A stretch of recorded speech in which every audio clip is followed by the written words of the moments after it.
नमस्कार, मैं आलोक कुमार आपका अपने YouTube चैनल पर स्वागत करता हूं। इस वीडियो में हम लोग बिहार मैट्रिक परीक्षा 2025 के लिए हिंदी के 100 ऑब्जेक्टिव प्रश्न को देखने वाले हैं। तो चलिए स्टार्ट करते हैं। बाबा साहब अम्बेडकर संपूर्ण वाङ्मय नाम से कितने खंडों में प्रकाशित हो चुका है? तो बाबा साहब अम्बेडकर संपूर्ण वाङ्मय जो है वो आपका 21 खंडों में विभाजित हो चुका है, यानी option number B, annihilation of caste किसकी रचना है? एनिहिलेशन ऑफ कास्ट किसकी रचना है? भीमराव अंबेडकर की। ठीक है, तो जहां भी आपको कास्ट यानी कि जाति जैसा दिख जाए उसका आप कर लीजिएगा भीमराव अंबेडकर, क्योंकि ये जाति प्रथा पे बहुत ध्यान दिए थे।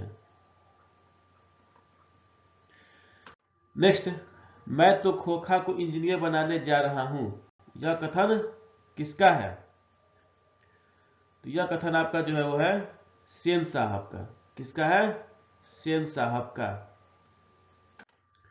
मदन कौन है? मदन जो है आपका वो गिरधारी लाल का बेटा है, ऑप्शन नंबर बी। मदन ने कासू के कितने दांत तोड़ डाले? तो मदन ने कासू के 2 दांत तोड़ डाले, यानी कि option number B. Max Muller के पिता का नाम क्या था? मैक्स मूलर के पिता का नाम था विल्हेल्म मूलर। क्या नाम था? विल्हेल्म मूलर, ऑप्शन नंबर सी।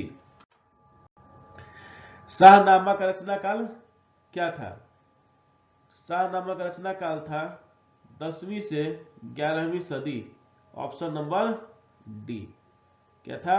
10वीं से 11वीं सदी, ऑप्शन नंबर डी। श्री हेक्केल क्या थे? तो श्री हेक्केल जो थे आपके वो थे प्राणी वैज्ञानिक। क्या थे? प्राणी वैज्ञानिक। शेर की खाल में गड्ढा की कहावत सबसे पहले कहां मिलती है? तो ये मिलती है आपको प्लेटो के कैटिलस में, यानी कि ऑप्शन नंबर बी। कहां मिलती है? प्लेटो के कैटिलस में। गवर्नर जनरल वारेन हेस्टिंग्स को वाराणसी के पास कितने सोने के सिक्के मिले थे? तो ये मिले थे आपके 172 सोने के सिक्के, ऑप्शन नंबर सी। अशोक के फूल शीर्षक निबंध किस लेखक की रचना है?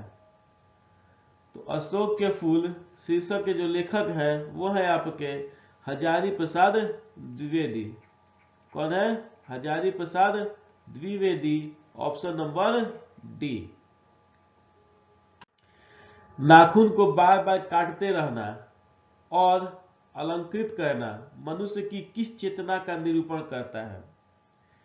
तो ये आपका निरूपण करता है पाश्विक वृत्ति की, यानी पशुओं के जैसे वृत्ति की, पशुओं के जैसे आचरण की, पाश्विक वृत्ति। अनुवर्तिता शब्द का क्या अर्थ है? अनुवर्तिता शब्द का अर्थ है पीछे पीछे चलना, ऑप्शन नंबर बी, पीछे पीछे चलना। लेखक गुणाकर मूले का जन्म किस जिले में हुआ था? तो लेखक गुणाकर मूले का जन्म जो था वो अमरावती जिले में हुआ था। अमरावती जिला है कहां? तो यह है आपका महाराष्ट्र में। कहां है आपका ये? महाराष्ट्र में। बहादुर की उम्र क्या थी? तो बहादुर की उम्र थी 12 से 13 वर्ष, ऑप्शन नंबर डी। कितनी थी? 12 से 13 वर्ष, ऑप्शन नंबर डी। निम्नलिखित में रामविलास शर्मा की रचना कौन है? तो रामविलास शर्मा की रचना है भारत की भाषा समस्या। कौन है? भारत की भाषा समस्या, ऑप्शन नंबर ए।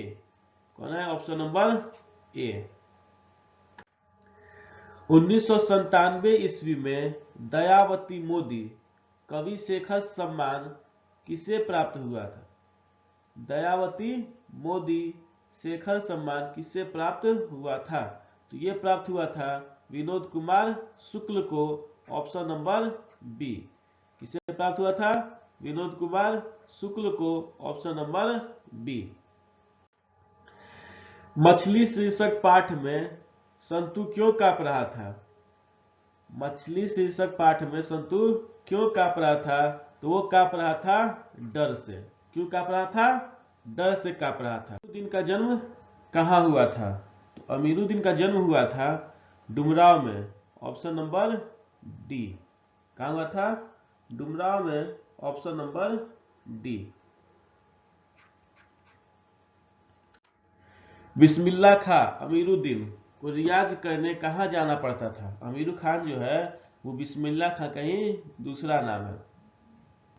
को रियाज करने कहाँ जाना पड़ता था? तो उनको जाना पड़ता था पुराना बालाजी का मंदिर, ऑप्शन नंबर ए। कहाँ जाना पड़ता था? पुराना बालाजी का मंदिर, यानी कि ऑप्शन नंबर ए। महात्मा गांधी की शादी किस वर्ष हुई थी? तो महात्मा गांधी की शादी जो हुई थी वो हुई थी 1883 ईस्वी में। कब हुई थी? 1883 ईस्वी में, ऑप्शन नंबर बी। आध्यात्मिक शिक्षा से मेरा मतलब हृदय की शिक्षा है, यह कथन किसका है? तो यह कथन है आपका महात्मा गांधी का, ऑप्शन नंबर सी। किसका है ये? महात्मा गांधी का, यानी कि ऑप्शन नंबर सी। महात्मा गांधी ने अंग्रेजों के विरुद्ध अहिंसा का प्रथम प्रयोग कहाँ किया था? तो अहिंसा का प्रथम प्रयोग इन्होंने किया था दक्षिण अफ्रीका में, ऑप्शन नंबर डी। कहाँ किया था? दक्षिण अफ्रीका, ऑप्शन नंबर डी। सबसे उदार और बढ़िया शिक्षा क्या है? तो सबसे उदात्त और बढ़िया शिक्षा है अहिंसक प्रतिरोध, ऑप्शन नंबर ए। नायाब शब्द का अर्थ क्या है? तो नायाब शब्द का अर्थ होता है अद्भुत। क्या होता है? अद्भुत, ऑप्शन नंबर डी। ड और ढ कौन सा व्यंजन है? तो ड और ढ जिसे दो होता है आपके पास, एक होता है ड ढ और एक होता है इसमें बिंदु, ड और ढ। तो आपसे बिंदु वाला पूछा गया है। तो इसमें क्या होता है? आपके द्विगुण व्यंजन होते हैं। ठीक है, ये ट वर्ग का ड और ढ है, इसके नीचे अगर हम बिंदु लगा देते हैं तो इसे जो व्यंजन बनेगा वो क्या कहलाएगा? द्विगुण व्यंजन। अच्छा, इस द्विगुण व्यंजन क्यों कहलाता है? क्योंकि इसमें दो गुण होता है। एक पहला गुण तो ये होता है ड और ढ वाला, और दूसरा ये होता है ड के नीचे बिंदु और ढ के नीचे बिंदु वाला। इस कारण इसको हम क्या कहते हैं? द्विगुण व्यंजन कहते हैं। और इनकी संख्या अगर पूछा जाए द्विगुण व्यंजन की संख्या कितनी है, तो ये मात्र आपके पास दो होती है, इसके अलावा कोई नहीं होता, यही दो है, ड और ढ, यही द्विगुण व्यंजन जो है आपके पास है, इसके अलावा कोई द्विगुण व्यंजन नहीं होता है।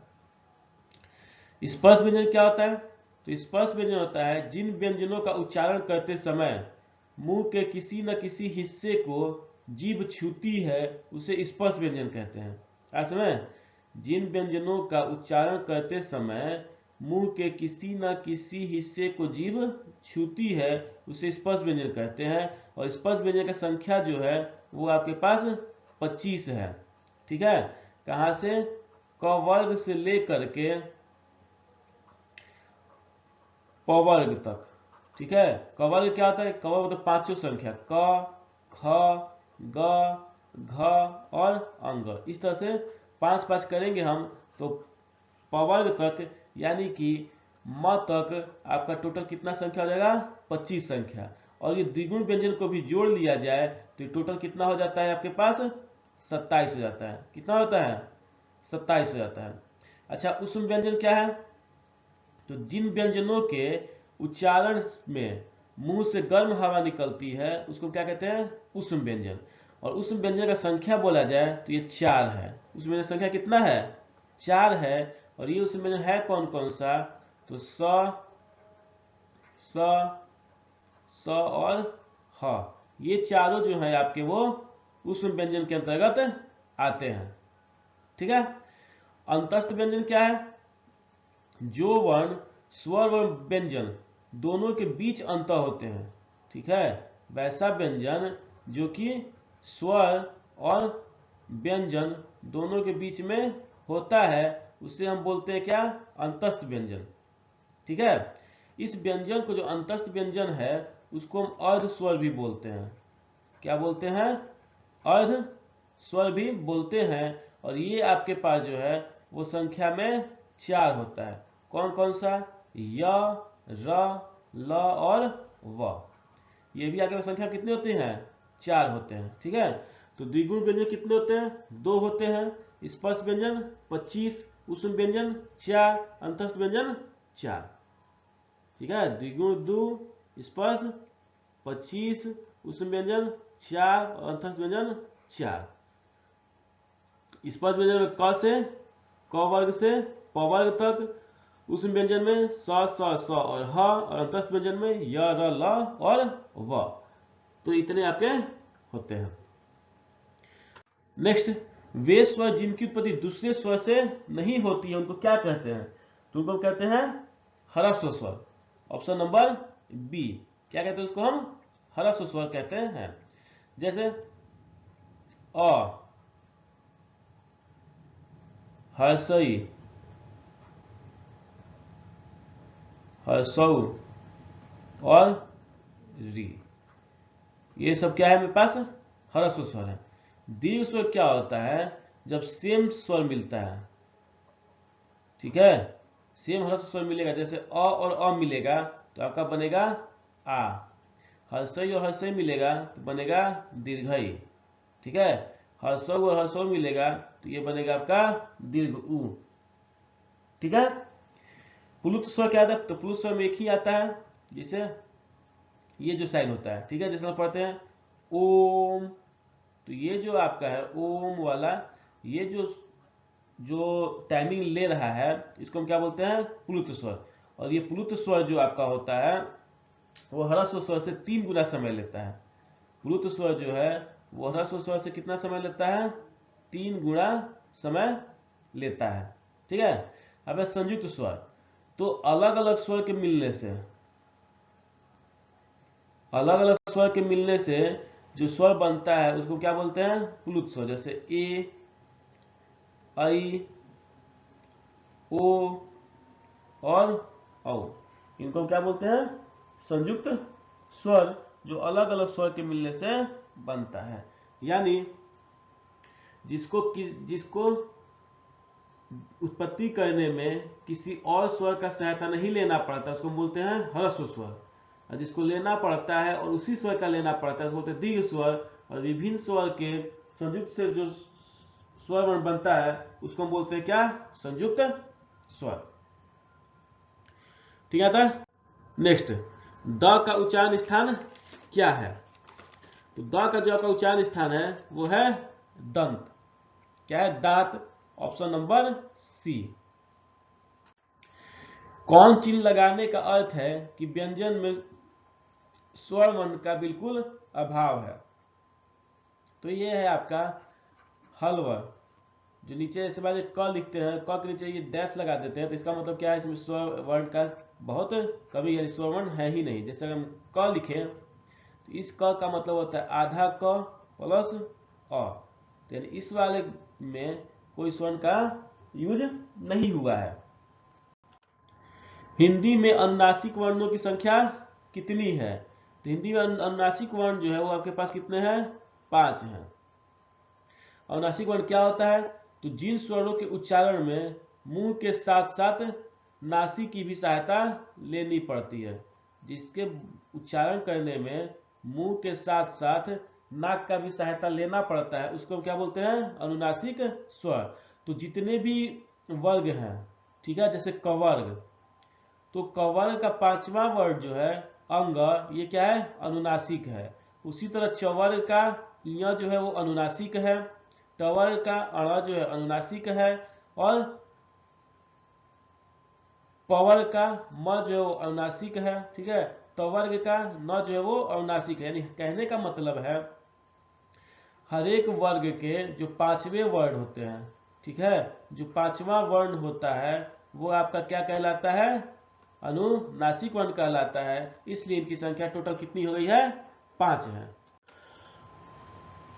नेक्स्ट, एक ध्वनि जो जब दो व्यंजनों के संयुक्त हो जाए, एक ध्वनि जब दो व्यंजनों से संयुक्त हो जाए तो वह ध्वनि कैसी कहलाती है, तो वो ध्वनि कहलाती है आपकी संयुक्त ध्वनि, यानी कि ऑप्शन नंबर सी। क्या कहलाती है, संयुक्त ध्वनि, ऑप्शन नंबर सी। दो वर्णों के मेल से होने वाले विकार को क्या कहते हैं, तो दो वर्णों के मेल से होने वाले विकार को हम लोग कहते हैं संधि। क्या कहते हैं, संधि।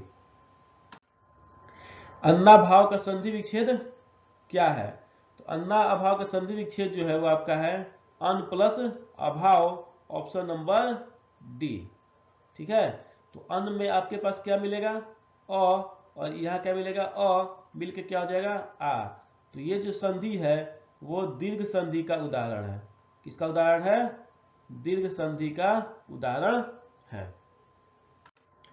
निम्नलिखित में शुद्ध शब्द कौन सा है, तो इसमें आपके जो है वो दो ऐसे शब्द हैं, ठीक है, दो ऐसे शब्द हैं जो कि शुद्ध है।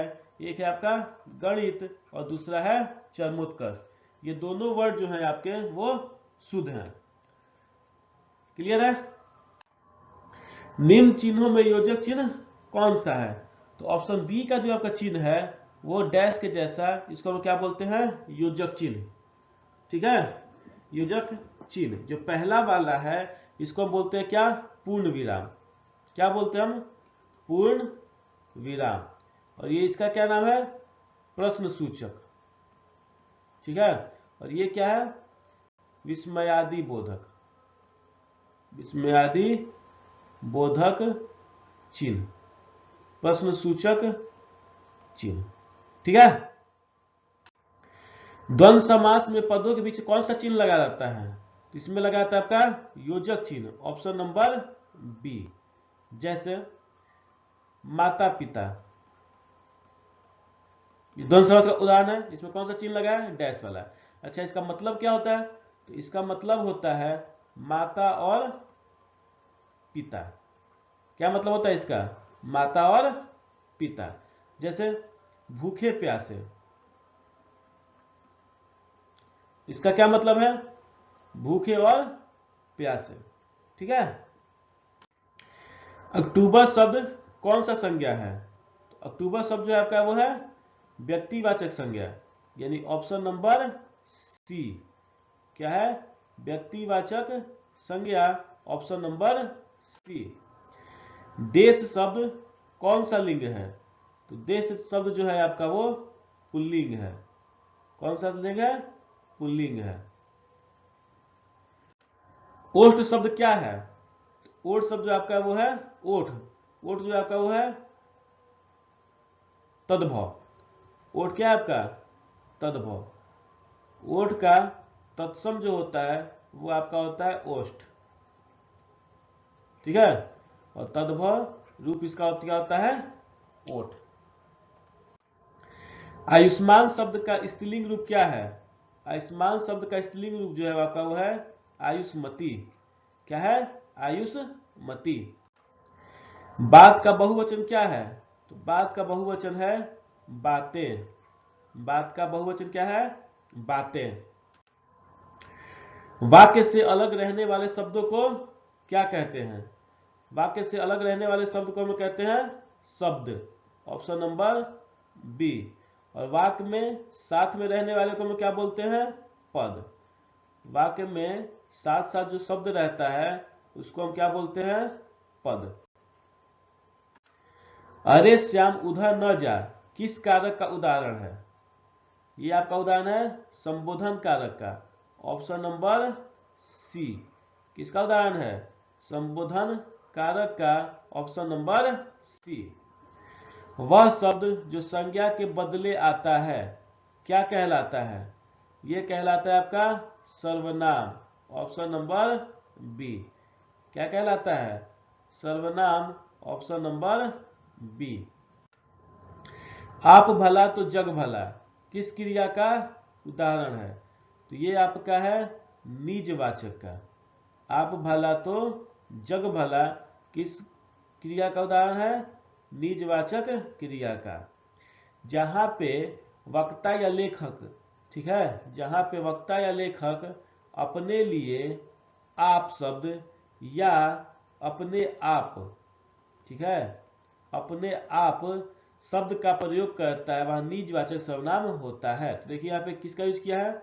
आपका यूज किया है, इसलिए ये जो होगा आपका वो क्या कहलाएगा? निजवाचक सर्वनाम। मैं घड़ा भरता हूं किस क्रिया का उदाहरण है? ये आपका जो है वो सकर्मक क्रिया का उदाहरण है। कैसे? इसमें क्रिया कौन है? भरना, ठीक है। भरना से क्वेश्चन करिए क्या भरता है?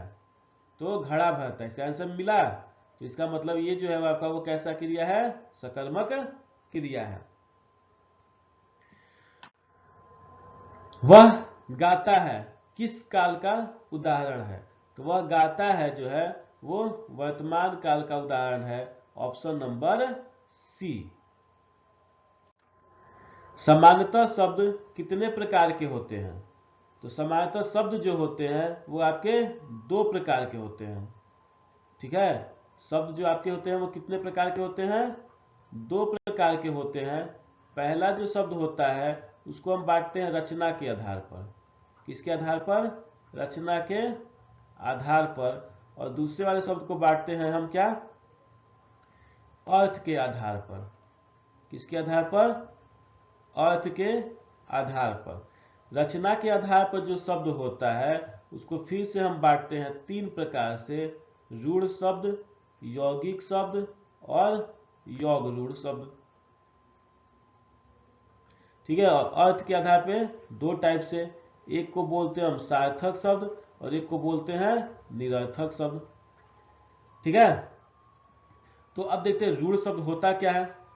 रूढ़ शब्द जो होता है ये शब्द पूर्ण रूप से क्या होते हैं? स्वतंत्र होते हैं। ये शब्द क्या होते हैं?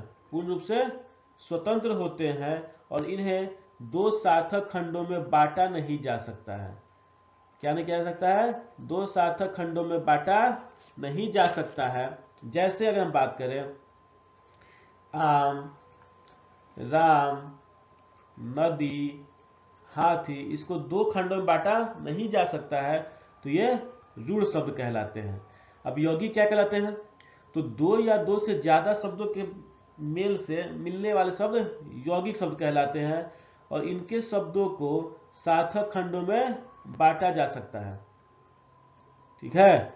सार्थक खंडों में बांटा जा सकता है। सार्थक कहने मतलब है कि बांटने पर उसका अर्थ निकलना चाहिए। जैसे हम आम है, आम को भी बांट सकते हैं, आ प्लस म, लेकिन इसका कोई अर्थ नहीं निकल रहा है, न तो आ का अर्थ निकल रहा है, नहीं म का निकल रहा है।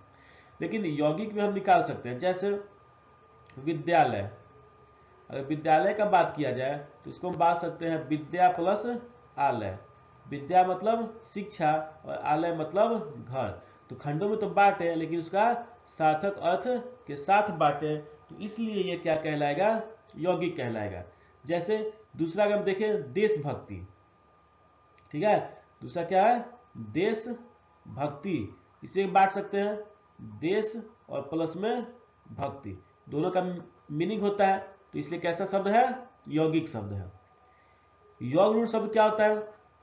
योग रूढ़ शब्द वे शब्द यौगिक तो होते हैं, योग रूढ़ शब्द जो है वो यौगिक ही होता है, यानी इसको बांटने पर अलग अलग अर्थ निकलेगा लेकिन सामान्य अर्थ को नहीं दर्शाते हैं। जैसे ये विद्या प्लस आलय है तो विद्या मतलब शिक्षा, आलय मतलब घर, अपना समान अर्थ दर्शा रहा है, लेकिन ये समान अर्थ नहीं दर्शाते हैं, कुछ खास अर्थ दर्शाते हैं। क्या कहते हैं? कुछ खास अर्थ दर्शाते हैं। जैसे में अगर बात करें हम पंकज, पंकज किसको बोलते हैं हम लोग? कमल को, तो खास अर्थ दर्शा रहा है। दशानन, दशानन मत किसको बोलते हैं हम लोग? रावण को, ठीक है। लंबोदर, लंबोदर किसको बोलते हैं हम लोग? गणेश जी को, ठीक है। वारिद, वारिद किसको बोलते हैं? बादल को। तो इस टाइप से ये अपना एक्चुअल अर्थ ना दिखा करके कोई दूसरा अर्थ दिखाता है। जैसे गजानन, गजानन भी किसको बोलते हैं? गणेश जी को। तो इस टाइप से जो है ये अपना दूसरा अर्थ दिखाता है, तो इसको हम क्या बोलते हैं, योग रूढ़ शब्द। सार्थक शब्द वो शब्द होता है जिसका कोई अर्थ निकलता हो, और निरर्थक शब्द उसको बोलते हैं जिसका कोई अर्थ नहीं निकलता हो। क्लियर आता है। नेक्स्ट, किसी भाषा के मूल शब्द को क्या कहते हैं, तो किसी भाषा के मूल शब्द को हम क्या कहते हैं, तत्सम कहते हैं। Option number A. क्या कहते हैं, तत्सम कहते हैं, ऑप्शन ए। वह शब्दांश जो किसी शब्द के अंत में जोड़ा जाता है क्या कहलाता है, तो उसको बोलते हैं प्रत्यय। Option number B. क्या कहते हैं, प्रत्यय। Option number B. और वैसा शब्दांश जो किसी शब्द के शुरू में जोड़ा जाता है, कहाँ जोड़ा जाता है, शुरू में जोड़ा जाता है, उसे हम उपसर्ग कहते हैं। किनके बिना प्राणी को मुक्ति नहीं मिलती, तो गुरु के ज्ञान के बिना प्राणी को मुक्ति नहीं मिलती है। Option number C. गुरु के ज्ञान के बिना प्राणी को मुक्ति नहीं मिलती है। सवैया एवं छंद में सिद्ध कवि कौन है, तो सवैया और छंद में जो सिद्ध कवि हैं वो हैं आपके रसखान। Option number D. कौन है, रसखान है। Option number D. कवि धनानंद किस भाषा के कवि हैं, तो कवि धनानंद जो है वो आपके ब्रज भाषा के कवि हैं। किस भाषा के कवि हैं, ब्रज भाषा के कवि हैं। ऑप्शन नंबर ए। कवि रसखान की रचना कौन सी है, तो कवि रसखान की रचना है Sujan Raskhan. Option number B. कौन सी, Sujan Raskhan. Option number B इसका आंसर है। अक्षर ज्ञान शीर्षक कविता किस मनोविज्ञान पर आधारित है, तो ये आपकी आधारित है बाल मनोविज्ञान पर। Option number C. किस पे आधारित है, बाल मनोविज्ञान पर। Option number C. चिंतित भ्रिकुटी क्षितिज तिमिरांकित नमित नयन नभ वाष्पाच्छादित, यह पंक्ति किस शीर्षक कविता की है, तो ये जो आपका पंक्ति है ये है आपका भारत माता कविता की। किसकी है, भारत माता कविता की। Option number D. नेक्स्ट, कवि प्रेमधन के अनुसार कौन सी विद्या पढ़कर लोगों की बुद्धि विदेशी हो गई है, तो ये आपका हो गया है विदेशी विद्या पढ़ करके। कौन सा, विदेशी विद्या। ऑप्शन नंबर ए। विदेशी विद्या पढ़ करके यानी ऑप्शन नंबर ए। वियोग में सच्चा प्रेमी जो वेदना सहता है उसके चित्त में जो विभिन्न तरंगे उठती हैं उनका चित्रण किस कवि ने किया है, तो उसका चित्रण किया है धनानंद ने। Option number B. किसने किया है, धनानंद ने। Option number B. संप्रदाय मुक्त कृष्ण भक्त कवि निम्न में से कौन थे, तो ये थे आपके रसखान। Option number C. कौन थे, रसखान। ऑप्शन नंबर सी। कवि रसखान के किस ग्रंथ में यह संकेत मिलता है कि ये दिल्ली के पठान राजवंश में उत्पन्न हुए थे, ये मिलता है आपका प्रेम वाटिका से। किससे मिलता है, प्रेम वाटिका से। Option number D. Guru Nanak के पिता का नाम क्या था, तो गुरु नानक के पिता का नाम था Kaluchand Khatri. Option number A. क्या नाम था, Kaluchand Khatri. Option number A. Rahiras किस कवि की रचना है, रहीरास जो है आपके वो गुरु नानक की रचना है। Option number B. किसकी रचना है, गुरु नानक की रचना है। Option number B. धनानंद कैसे कवि हैं, तो धनानंद जो है आपके प्रेम की पीर के कवि हैं। कैसे कवि हैं, प्रेम की पीर के कवि हैं। तुम कौन थो पाटी पढ़े हो कहो मनु लेहू पै देहू छटाक नहीं, यह पंक्ति किस कविता की है? यह पंक्ति है अति सुधो स्नेह को मार्ग है।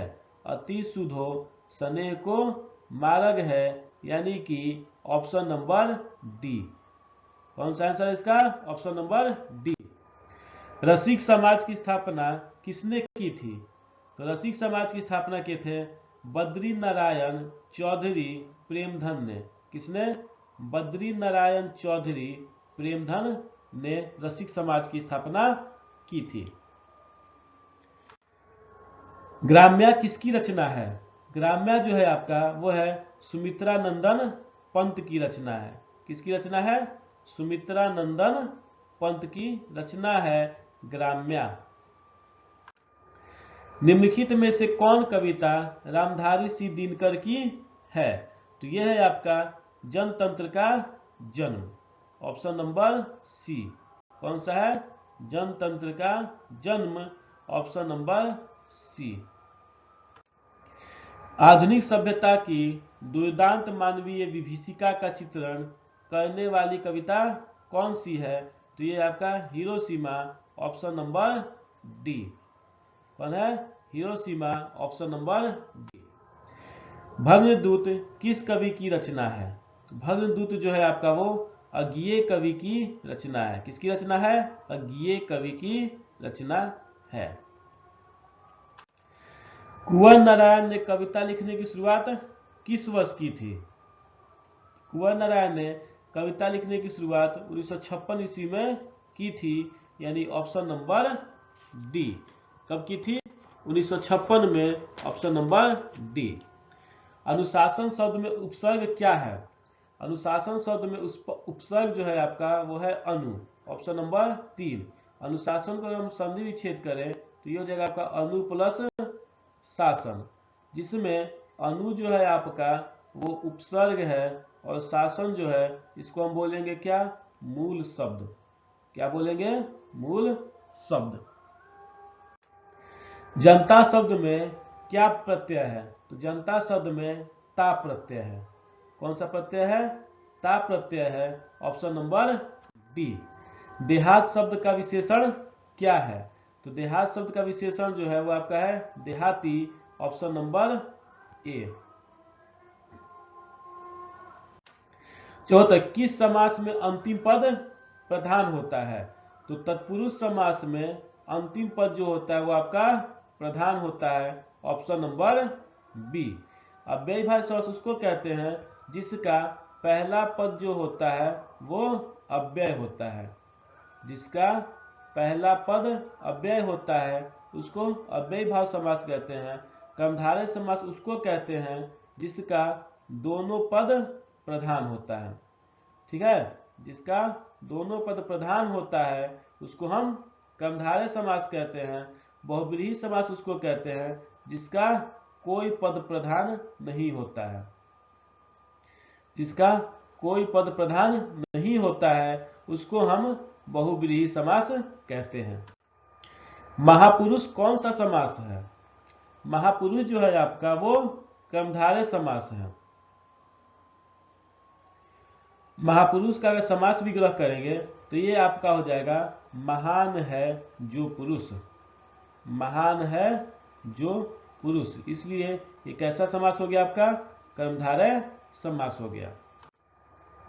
जमीन पर लौटते हुए किस पदबंध का उदाहरण है? तो ये आपका जो है वो क्रिया विशेषण पदबंध का उदाहरण है। किसका उदाहरण है? क्रिया विशेषण पदबंध का। बिजली चमकती है किस वाक्य का उदाहरण है? बिजली चमकती है आपका ये सरल वाक्य का उदाहरण है। किसका उदाहरण है? सरल वाक्य का उदाहरण है। निम्न में से शुद्ध कौन सा है? तो चाहे तुम जैसे भी हो तुम वहां जाओ। ऑप्शन नंबर ए जो है वो शुद्ध है। यदि मन लगाकर काम करोगे तो सफलता प्राप्त करोगे, यह किस वाक्य का उदाहरण है? तो ये आपका जो है मिश्र वाक्य का उदाहरण है। किसका उदाहरण है? मिश्र वाक्य का उदाहरण है। बोलता है मिश्र वाक्य क्या होता है? तो जिस वाक्य में एक प्रधान क्या होता है? एक प्रधान वाक्य और एक से अधिक आश्रित उपवाक्य हो। क्या हो? एक प्रधान वाक्य हो और एक से अधिक आश्रित उपवाक्य हो तो उसको हम क्या बोलते हैं? मिश्र वाक्य कहते हैं। मिश्र वाक्य में प्रधान वाक्य को आश्रित वाक्य से जोड़ने के लिए जो हम की यूज करते हैं वो होता है जैसे कि, जो, क्योंकि, तो, यद्यपि और तथापि। इसके बाद यदि, जितना, उतना, जैसा, वैसा। ठीक है? जब, तब, जहां, तहां, वहां। ठीक है? जिधर, उधर, मगर। इस टाइप का, सॉरी मगर नहीं, अगर।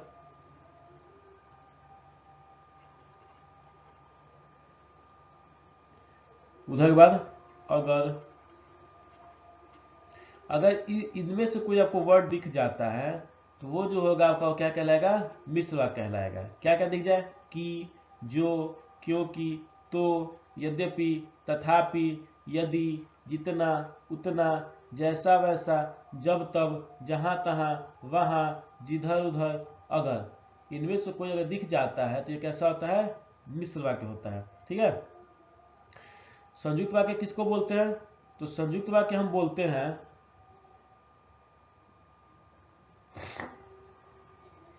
जिस वाक्य में दो या दो से अधिक स्वतंत्र उपवाक्य हो। उपवाक्य तो हो लेकिन वो कैसे हो? स्वतंत्र उपवाक्य हो। और इसको जोड़ने के लिए हम लोग क्या क्या यूज करते हैं? इसको जोड़ने के लिए हम लोग यूज करते हैं और, एवं, तथा, या, अथवा, इसलिए,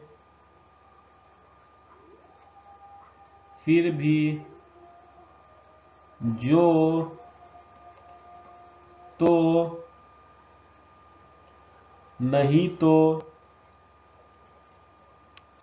इस टाइप से कुछ दिख जाए तो उसको क्या बोलते हैं? स्वतंत्र वाक्य। ठीक है? जैसे अगर हम इसका उदाहरण लें तो इसका हम उदाहरण ले सकते हैं, यह घर बहुत महंगा है। यह घर बहुत महंगा है और वह घर बहुत छोटा है। देखिए इसमें दो वाक्य हैं और दोनों क्या है? स्वतंत्र हैं। जैसे बात किया जाए, यह घर बहुत महंगा है, यह एक वाक्य हो गया। ठीक है? और यहां से वह घर बहुत छोटा है, ये भी एक वाक्य हो गया।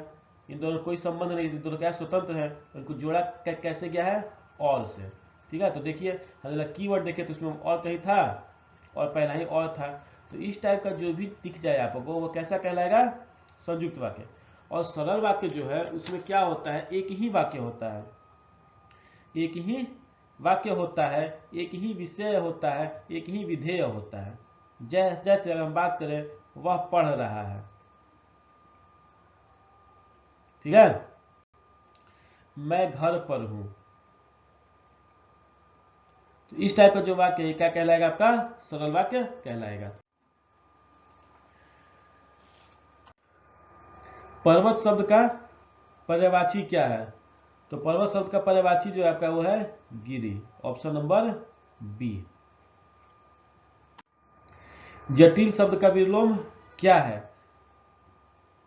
जटिल शब्द का विलोम है सरल। Option number C. जिसका कोई नाथ न हो के लिए शब्द क्या है? उसके लिए शब्द है अनाथ। Option number D. क्या है? अनाथ, ऑप्शन नंबर डी। कांटा निकालना मुहावरे का अर्थ क्या है? तो कांटा निकालना मुहावरे का अर्थ है बाधा को दूर करना, ऑप्शन नंबर ए। परिच्छेद शब्द का संधि विच्छेद क्या है? तो परिच्छेद शब्द का संधि विच्छेद है परि प्लस छेद, परि प्लस छेद, ऑप्शन नंबर बी। क्या है? परि प्लस छेद, ऑप्शन नंबर बी। ड का उच्चारण स्थान क्या है? तो ड का उच्चारण स्थान जो है आपके पास वो है मूर्धा, ऑप्शन नंबर बी। कहाँ राजा भोज कहाँ गंगू तेली, लोकोक्ति का अर्थ क्या है? तो इसका अर्थ होता है उच्च और साधारण की तुलना कैसी, उच्च और साधारण की तुलना कैसी, ऑप्शन नंबर सी। सुख देने वाला के लिए एक शब्द क्या है? तो सुख देने वाला के लिए शब्द जो है आपका वो है सुखद। कौन सा है? सुखद, ऑप्शन नंबर डी। स्वामी शब्द का विलोम क्या है? स्वामी शब्द का विलोम जो हो जाएगा वह कहा जाएगा सेवक, ऑप्शन नंबर ए। दिगंबर शब्द में कौन सा समास है? ठीक है, दिगंबर शब्द में कौन सा समास है? तो दिगंबर शब्द में आपका जो है वो बहुब्रीहि समास है। कौन सा समास है? बहुब्रीहि समास है। अगर हम दिगंबर का संधि विच्छेद करें तो ये हो जाएगा दिक प्लस अंबर। क्या हो जाएगा? दिक प्लस अंबर, और दिक मतलब होता है क्या? दिशा, अंबर मतलब वस्त्र। ठीक है, तो दिगंबर का अगर हम समास विग्रह करें तो ये हो जाएगा दिशाएं हैं वस्त्र जिसकी। क्या हो जाएगा?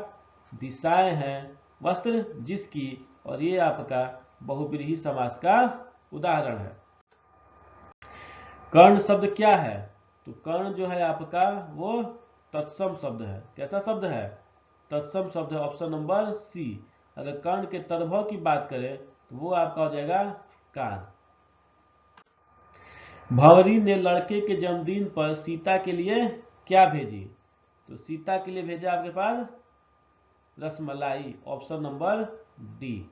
क्या भेजा था? Rasmalai, option number D. लेखक सुजाता का वास्तविक नाम क्या है? तो लेखक सुजाता का वास्तविक नाम जो है आपका वो है एस रंगराजन। क्या है? एस रंगराजन। सावरदैया किस कहानी के कहानीकार हैं? सावरदैया जो है वो धरती कब तक घूमेगी कहानी के कहानीकार हैं। धरती कब तक घूमेगी कहानी के कहानीकार हैं, यानी ऑप्शन नंबर बी। मंगम्मा मैं जरा तकलीफ में हूं, थोड़ा सा कर्ज दोगी, यह किसने कहा? तो ये कहा आपके रंगप्पा ने। किसने कहा? रंगप्पा ने, ऑप्शन नंबर सी। लक्ष्मी का घर कहाँ है?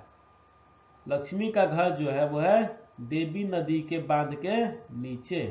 कहाँ है? देवी नदी के बांध के नीचे इसका घर है। काला पानी शीर्षक उपन्यास किसकी रचना है? तो यह आपका ईश्वर पेटलीकर की। किसकी है? ईश्वर पेटलीकर की, ऑप्शन नंबर ए।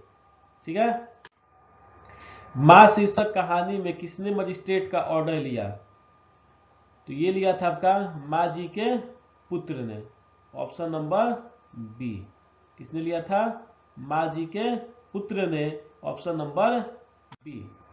दौड़ो रे दौड़ो मेरी मंगू को मार डाला रे, यह कहकर किसने चीखे मारनी शुरू कर दी? तो ये कहकर चीखे मारनी शुरू की थी माँ जी ने। किसने चीखे मारना शुरू की थी? माँ जी ने, ऑप्शन नंबर सी। धरती कब तक घूमेगी शीर्षक कहानी में 3 बेटों की माँ कौन है? तो वो आपकी है सीता, ऑप्शन नंबर डी। लेखक सुजाता का जन्म किस वर्ष हुआ? तो लेखक सुजाता का जन्म जो हुआ वो आपका हुआ 1935 ईस्वी में, ऑप्शन नंबर ए। और इनकी मृत्यु का बात किया जाए तो इनका मृत्यु हुआ था 2008 में। ठीक है, तो ये आज आपका हिंदी का प्रैक्टिस सेट नंबर 1 जो था 100 क्वेश्चन का ऑब्जेक्टिव प्रश्न वो समाप्त हुआ। तो ये वीडियो आपको कैसा लगा कमेंट सेक्शन में जरूर बताइएगा। तो मिलते हैं आपसे अगली वीडियो में, तब तक के लिए धन्यवाद, बाय बाय, टेक केयर। और हाँ, टेलीग्राम में मैं डिस्क्रिप्शन में मैंने टेलीग्राम चैनल का लिंक दे दिया है, आप लोग जाकर उसको ज्वाइन हो सकते हैं। तो मिलते हैं आपसे अगले वीडियो में, धन्यवाद।